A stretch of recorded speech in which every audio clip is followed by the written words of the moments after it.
Or stalwarts, yeah. I've got some So things to stalwarts do. are basically very dependable sort of stocks. Sorry, yeah. Stalwarts are super dependable stocks that, you kind of see them as being temporarily mispriced by the market. And you see this like sort of 30 to 50% upside in the next, I don't know, 1 year or 2 years or something.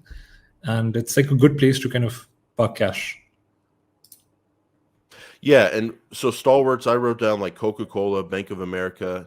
I wrote down Apple with a question mark. Like some people might think Apple is more of a fast Right. grower, but maybe at this point it's a stalwart at this point. But that brings up a interesting thing that Peter Lynch pointed out, that I want to talk about this other one. Each category has their own risk, but the other thing he pointed out was that businesses can change over time, and they can change categories, and they can change categories even while you own them.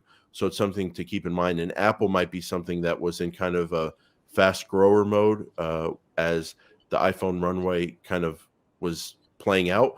And now maybe it's in a Yeah. stalwart mode. And I really like stalwarts. Stalwarts they've got huge moats.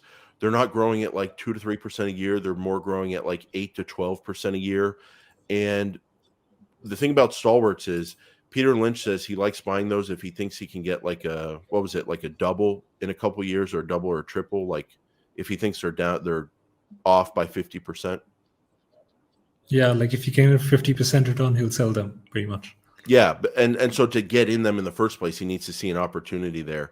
But the one thing I'd say about that is I like that, but if you have an expert capital allocator as your manager at a stalwart, like at Apple and what Tim Cook has done with buybacks and dividends, I think you can get a lot better return than just 50% in a few years, and you can kind of keep it going.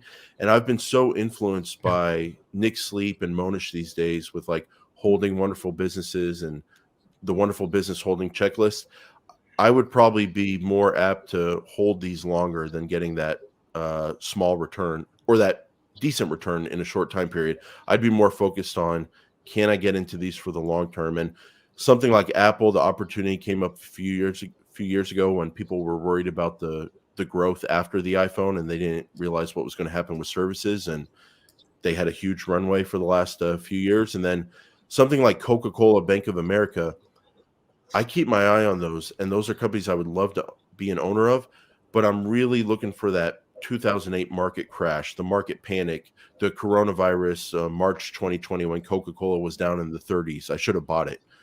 That's when I'm looking to get into those businesses. So if my portfolio one day is all stalwarts, I would love that. It's just a matter of buying them at the right price. I want to talk about the risk This for could each. be like your billionaire basket, kind of. The billionaire Yeah, basket that you talk about. that's I think this exactly what fits it it. is. Yeah, that's exactly what it is. And the billionaire basket, for people that don't know, is if I happen to have a home run on one of these investments and I have a big windfall, I want to know what I'm going to do with that money. And putting it into stalwarts, to me, feels very like it's a good feeling. The one thing though is like on stalwarts, I'd love if they could kind of be meshed a little bit with the fast growers, which we'll talk about in a minute. Because if you can get a stalwart that goes into fast growth mode, that can be a really explosive investment. But Karan, I want That's to the talk home about run. I want to talk about the risk of each category. So slow growers, the risk is that they're not going to grow, and it's not much of a risk. It's kind of a known thing. Slow growers can die out. That's a big risk. Yeah, Their moats can be eroded, and instead of getting a safe 5 to absolutely. 6% return, you can find yourself at a loss for sure. Stalwarts, what are some of the risk of a stalwart? And before you answer, people don't think a lot about risk with stalwarts because they're such great brands, they're such great businesses, but it's not about where they've been. It's not about where they are today. It's about where they're going. So why don't you talk about the risk that you look out for with stalwarts? So with stalwarts, like, I mean, things can just go off. I mean, with the business, the expectation that you've got, sometimes we as investors are guilty of having overly optimistic assumptions, right? In there. And maybe we don't discount it as much as we should. Maybe we think the growth rates are a bit too optimistic. Those are kind of the issues that you might see something as a stalwart, but actually it's a slow grower that doesn't have the prospects that are as great as you might think they are. So I think that's kind of the biggest issue you can run into with Stalwarts. It's kind of your assessment of the business more than the business itself.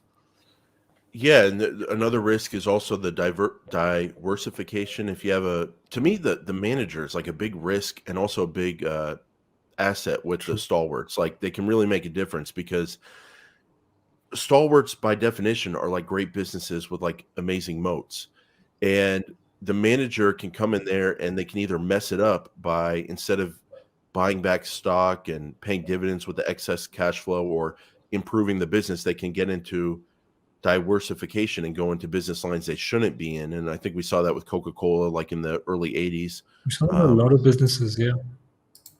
But at the same time, like we talked about with Tim Cook at Apple, if you get a manager in there that really knows capital allocation and is disciplined and just allows the business to be great and then do great things with the free cash flow, it can really pay off. So when I'm looking at stalwarts, the biggest thing I'm focusing on is not only the price, but the management and what they're doing with that amazing cash flow that those stalwarts produce. Now,